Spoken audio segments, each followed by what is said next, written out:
நான் பிள்ளையே பிறந்து இதனால் வரையிலும் எங்க அப்பா இட்ட கடனை மறுத்ததே கிடையாது. ஏன் அவர் என்ன செய்தாரு? நாமத்தை போட்டுக்கிட்டு எம்பெருமான் பகவானை வணங்குவாரு. அதே எண்ணம் தானே வரும். தந்தை எப்படியோ அதுதான் சொன்னாங்க. தாயை போல சேலை என்னது, நூலை போல சேலை, தாயை போல புள்ள அப்படின்னு. அதுபோல என் பாட்டன் போன்று யாரே கோவத்தோடு இல்லாமல் தொண்டை போன்று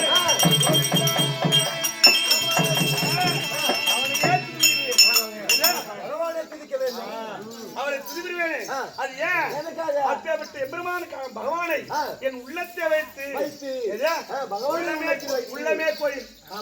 ஒரு மனிதனுக்கு கோயில் பார்த்தவள உள்ளம்தான் கோயில் போதும்.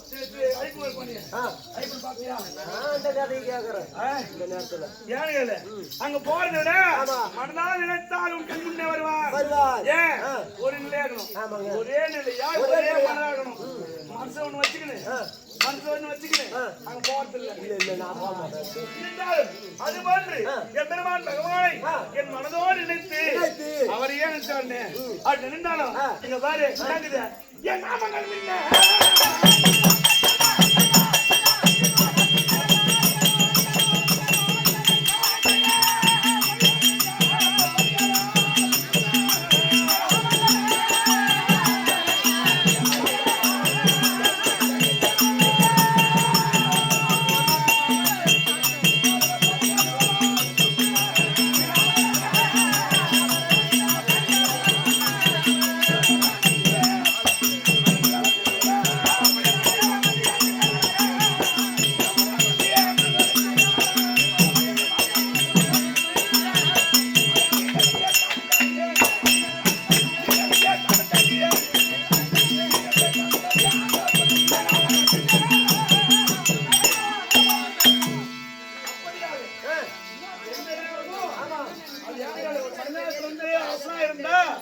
ஒவ்வொரு ஆளையும் கேட்டு விசாரிச்சு முடிவெடுக்கணும்.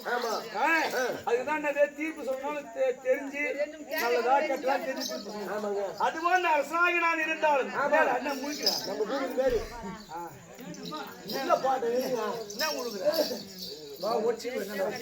அதுபோன்று நான் அரசாக இருந்தாலும் என் நாட்டு மக்களுக்கு யாது குறையும் இல்லாமல் எந்த குறைபாடும் இல்லாமல் பசி அறிந்து பால் கொடுப்பது யார் குணம்? தாய் குணம். பசி அறிந்து பால் கொடுப்பது தாய் குணம். குணம் மத்தவங்க வருமா? வராது. தாய்க்கு மட்டும் தான் உணர்வு இருக்கும்.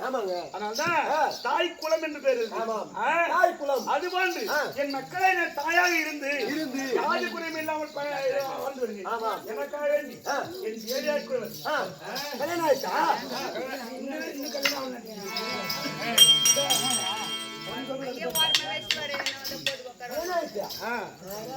இந்த வீரச்சந்திரன் என்று தெரிந்தாலும் வீரச்சந்திரன் என்று தெரியும். என் மனையால் சந்திரவதனி. சந்திரவதனி பேர் என்னதா? ஒரே ஒரு பொண்ணாட்டியா? எத்தனை பொண்ணாட்டி? ஒரு மழை அதுப்படாத. முதல் வந்தால் தாரம், ரெண்டாவது வந்தா தலைக்கு பாரம், மூணாவது வந்தா ஊருக்குள்ள வாரம். அது போல ஒரு மனைவி தான் நீ ஒரு மணி வச்சுனே மாத்திரம் பெருமை புகழ. எனக்கு எத்தனை பொண்டாட்டி தெரியுமா? எத்தனை? இந்த அம்மாவோட சேர்த்து 3 பொண்டாட்டி. இதோட சேர்த்தா 4. எத்தனையா? இதோட சேர்த்தா 4. ஆனா என் கூட இருக்கு 3 பொண்டாட்டி. அது எனக்கு புத்தி உண்டு. ஐநூறு பேர் தந்து கேட்டு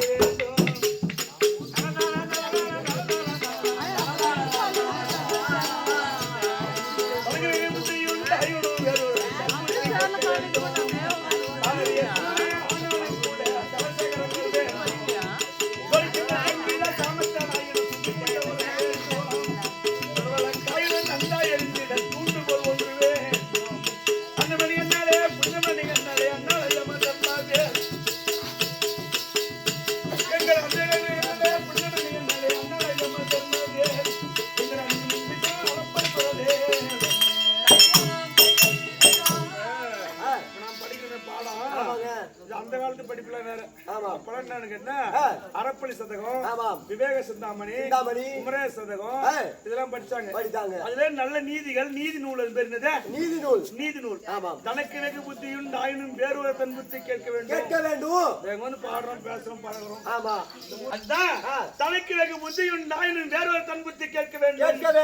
நம்ம பாடத்தை எல்லாம் பேசலாம், எல்லாம் பண்ணலாம். ஆனா பெரியவன் அனுசரிச்சு வாழ கத்துக்கணும். ஆமாங்க, நானும் அப்படித்தான் வாழ கத்துக்கிறோம். கூட தனசேகரங்கள் வேண்டும். தனசேகரங்கள் அருளார்க்க உலகம் இல்லை, பொருளார்க்கு உலகம் இல்லை. அதுபோல தானே சூழ்நிலை ஆனாலும் கூட தனசேகரங்கள் வேண்டும். தொழிக்கின்ற சங்கீத சாமர்த்தியனாயினும் சுதி கூட்ட ஒரு ஆள் வேணும். நீ அடிக்க தெரியும், அடிக்க தெரிஞ்சாலும் சுதி கூட்ட தெரியுமா? நம்ம கிட்ட 10 பேர் யாருக்காவது தெரியுமா? அது தெரிஞ்சாலு குப்பம் ஒரு ஆள், 7 மணி ஒரு ஆளு தெரியுமா? எத்தனை மணிக்கு 12 மணிக்கு மேல தான் சுத்தி கூட்டுவாங்க அவங்க. ஆமாங்க, அப்பதான் சுத்தி சேரும். ராத்திரி 12 மணிக்கா? சுத்தி ராத்திரி 12 மணிக்கா? ஓ, பகல் 12 மணிக்கு. அதுவும் 12:01 தாண்டா தான் சுத்தி கூட்டுவாங்க. ஆமாங்க, பார்த்த மாதிரி மகாபலிபுரத்துல எப்படி நான் பார்த்து தெரியுமா? யாருக்கு இவங்களுக்கு தெரியாது. அந்த கதையை யாரா 1 கிலோமீட்டர் தூரத்துக்கு போய் வரணும் சுத்தி கூட்டணும். 1 கிலோமீட்டர்? ஆமா, அங்க கிட்டத்தான். ஆமாங்க, மகாபலிபுரம் பக்கத்துல. தெரியல, மாமரத்து கீழே கூட்டினாங்க பாரு சுத்தி. அதோட சுத்தி பண்ருட்டில கூட்டினாங்க பாரு. 12 மணிக்கு மேலதான் அது சுத்தி கூடும். யாரா நடந்து போய் வரணும். நடந்து போகணும். மல்லிகை ஸ்டோர்ல மல்லிகை ஸ்டோர், அதான் பெரிய மல்லிகை ஸ்டோரு. கிடையாது. நேரா இந்த பக்கம் போகணும். அந்த ஊரை போகணும். அங்கே அங்க போன இல்ல, இது உள்ள ஆமாங்க, அங்க போகணும். நேரா போனா ஒரே ஒரு சந்து மட்டும் தான் இருக்கும். ஆமாங்க, இப்ப மல்லிகை போனா எங்க ஒன்னாலும் கை விட்டு பொருள் வாங்கலாம். அந்த கடையில இதே மாதிரி கேட்டு போட்டு இருக்கும். இதே மாதிரி கேட்டுல ஒரே ஒரு சந்து, ஒரே ஒரு கை மட்டும் அங்க போகணும். நேரா போனா தமிழ்நாடு வந்தா 165 ரூபா கொடுக்கணும். பாண்டிச்சேரி இருந்தா 30 ரூபாய் வேலை முடிஞ்சிடும். என்ன 165 ரூபா? அப்பதான் சுதி கூடும். அந்த மாதிரி 100 ரூபாய் சொல்லு, 160 சொல்லு, 165 165 எதுக்கு தெரியுமா?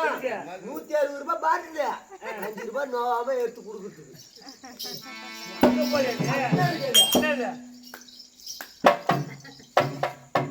அத போட்டா சுதி. நான் அதை சொல்லடா, தானறிய சொன்ன ஆனாலும் கூட என்ன வேணும்? சுதி கூட்ட வேணும். ஒரு ஆள் வேணும். அதுனா நம்ம கூட 2 ஆள் இருக்காங்க. சுடவிளக்கான நந்தா எரிஞ்சிட தூண்டுகோல் வந்து வேண்டும். தூண்டுகோல் வேணும். தூண்டுகோல் இல்ல, தூண்டுகோல். இது போன்று வாழ வேண்டும்.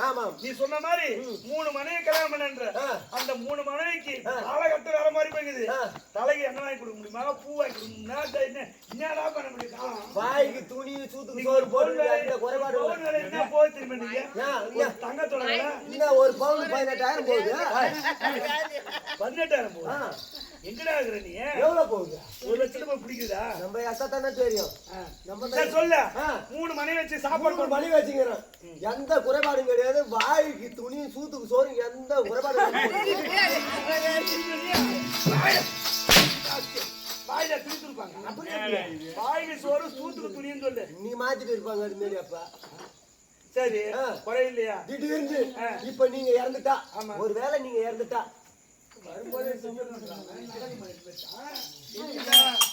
ஒரு பேச்சுக்கு சொல்றேன். ஒரு பேச்சுக்கு சொல்றேன்.